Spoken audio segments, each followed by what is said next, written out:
দীপা বলে, ওই বুড়িমা তাহলে ভুল বলেছে, আমাদের সব ভালো হচ্ছে, আমাদের কিচ্ছু খারাপ হতে পারে না। অন্যদিকে কুমার জেল থেকে বেরিয়ে দীপাকে খুঁজতে থাকে।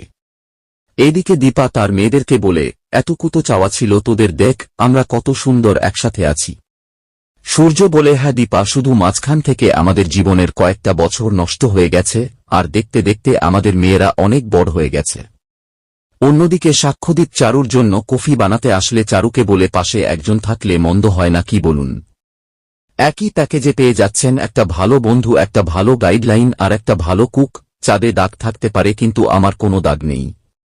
মাকে আর মেয়েকে সামলাতে সামলাতে মেয়েদের ব্যাপারটা আমি অল্প হলেও বুঝতে পারি। এরপর সাক্ষ্যদীপ চারুকে প্রপোজ করলে চারু একটু লজ্জা পেয়ে একসেপ্ট করে নেয়। অন্যদিকে সূর্য বলে, আমি আর দীপা সবেই এক হয়েছি, আমরা নতুন করে সংসার শুরু করি আগে। সেখানে সাক্ষ্যদীপ এসে বলে, ভালোবাসি শুধু সূর্য আর দীপার, দেখলে হবে না, আমাদের কেউ দেখতে হবে। রূপা বলে, বাবা এসব কি বলছো তুমি? সাক্ষ্যদীপ বলে, চারুকে আমি বিয়ে করব আর চারুও রাজি, আর যা হবার আজকেই হবে, কেউ কোথাও যাবে না। দীপা মনে মনে ভাবে, ওই বুড়িমা তাহলে ভুল বলেছে, আমাদের সব ভালো হচ্ছে, আমাদের কিচ্ছু খারাপ হতে পারে না।